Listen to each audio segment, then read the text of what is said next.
16h-18h sur Europe 1, Historiquement Vôtre. Stéphane Bern.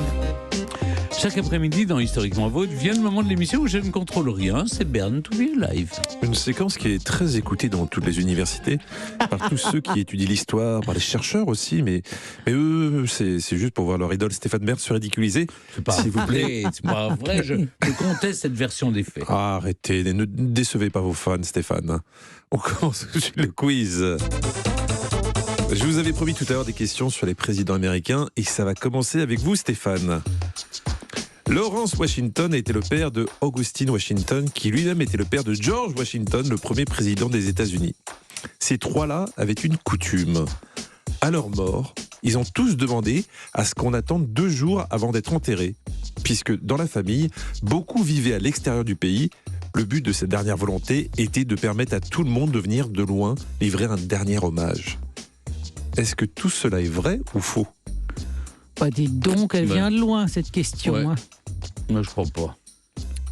Ils auraient, par tradition familiale, demandé à ce qu'on attende 2 jours avant d'être inhumé. Exactement. Bah, de toute façon, George Washington, il est mort comme président des États-Unis. Je pense qu'il ne devait pas avoir la maîtrise du... Alors, je vais vous aider quand même. C'est une information qu'ils ont attendu 2 jours. Oui. Mais par contre, la question, c'est est-ce que c'est la bonne raison ? Non, c'est pour que l'âme monte au ciel, vous voyez, c'est... L'âme, la chanteuse ? Non, pas.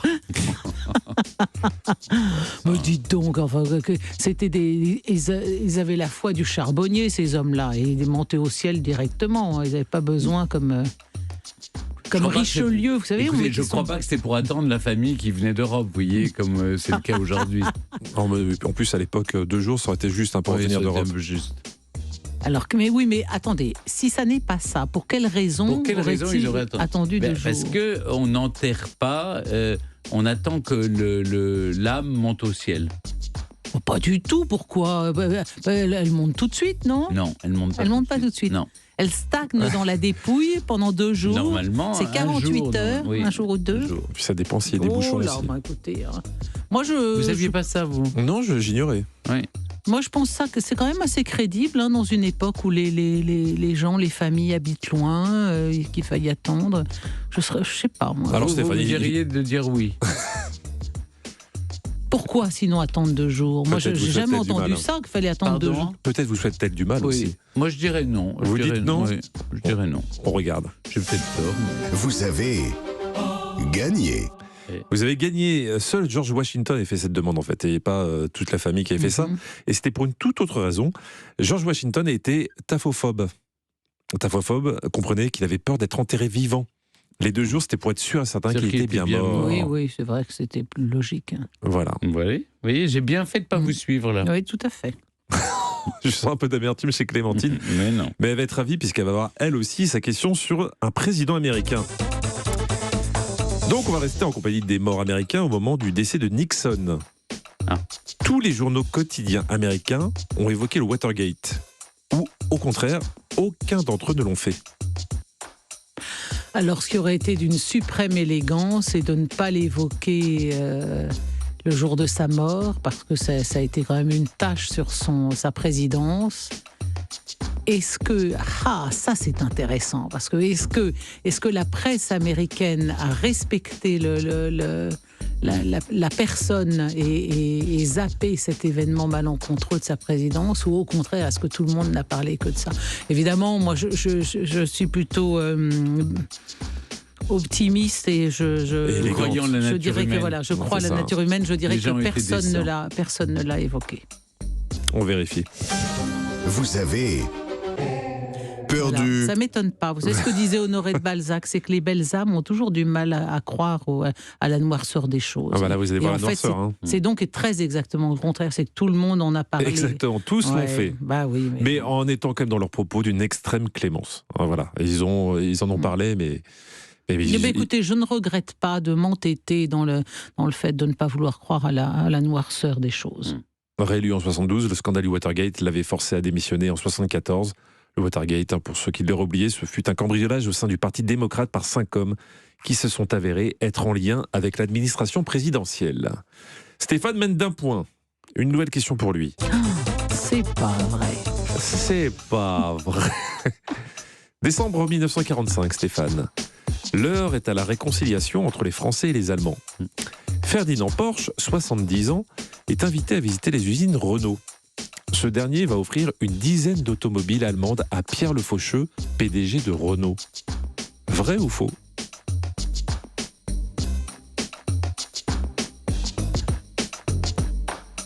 Ça paraît bizarre. Je vous aiderai pas, vous avez un point d'avance là. Vous Ouais, c'est ça. me regardez pas avec cet air de chien battu, je ne peux rien pour vous. Est-ce que vous aviez la réponse, Clémentine? Alors, je n'ai Sans pas la la donner, réponse. sans la Non, donner. je pensais à une autre anecdote, c'est autour de pourquoi la Jaguar s'est appelée la Jaguar, parce qu'elle Oui. elle s'appelait la Small Swallow, quelque chose comme ça, celle qui avale la route, et ça donnait SS. Et donc, au lendemain de la guerre, c'était impossible d'appeler une voiture comme ça, donc on l'a appelée la Est-ce qu'il Jaguar à aurait la offert place. 10 Porsche à Monsieur Le Faucheux, le patron de Renault? Oui, à l'époque, c'était dans un Le patron souci de réconciliation. Moi, je dirais non. Mais non, parce que D'abord parce que Renault avait une très Renault a eu mauvaise- des problèmes. en Attendez, il décembre a été très 45, mal vu, oui, pour c'est- collaboration. oui, Donc oui. Non, je dirais là, non. ça leur est fichu mal. Hein, Là, le si patron on de se Porsche. réconcilie, c'est pas Ah, avec. mein oui. Freund. C'est pas Voilà. avec des voitures. Ouais. C'est pas avec des. Oui. Non, je dirais non.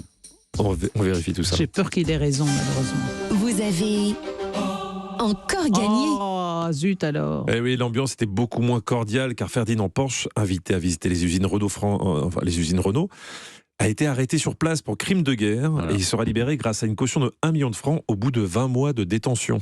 Quand même, ah oui. Donc ça s'est pas très bien passé Ouais. pour lui cette visite. Pour la beauté de l'art, on va faire la question quand même pour Clémentine. Oui. Ah bah surtout que ça peut facilement être une question à 2 points. Hein. Ça dépend du Non. niveau de difficulté. Non, ça, c'était le Non, règne mais ça d'avant. vous dites non, mais vous savez bien que vous ne maîtrisez rien ici, Stéphane. Elle a beaucoup trop de confiance en elle. Dans la Bible, on appelle buisson ardent ce moment où Dieu, depuis un buisson qui brûle sans se consumer, apparaît à Moïse. En 337, l'impératrice romaine Hélène fait construire une chapelle au pied du mont Sinaï, la même où elle pensait que se trouvait le fameux buisson ardent. Si l'on observe les représentations du buisson dans la chapelle, quel était ce buisson?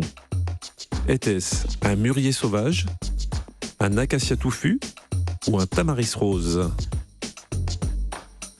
Moi, je dirais plutôt l'acacia. Vous savez, l'acacia, le Gundolia latifolia, c'est un arbuste qu'on ne trouve qu'en Palestine et qui a des épines très grandes et à partir duquel aurait été confectionnée la couronne du Christ et dont on trouve des pollens sur le suaire de Turin. C'est quand même un truc assez extraordinaire.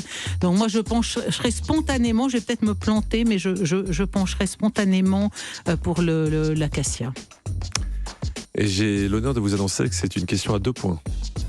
Ça serait très malhonnête. Ça serait malhonnête. Non, ça serait très normal parce que j'ai quand même fait un développement Ouais. dans ma réponse Elle a donné qui les mérite noms un latins. bonus. Elle a donné les noms Ça- latins. Si ça fait jurisprudence, ça veut dire que quand la prochaine fois, c'est moi qui aurai. Écoutez, c'est moi qui décide. C'est une question à 2 points qu'on vérifie tout de suite. Vous avez perdu. Elle a perdu 2 points.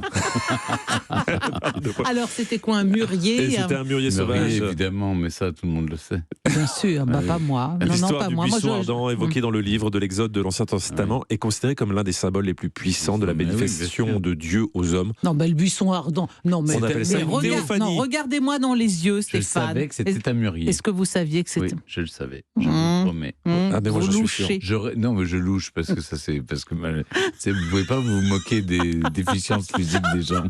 Il le savait, et en même temps, il a eu peur que vous ayez 2 points. C'est J'ai quand même honte. assez C'était étrange. beau, c'était beau. Moi, Non, j'aurais pu avoir un bonus quand même pour ma belle histoire. Non. Parce que, non, Non, Ah bon. vraiment pas.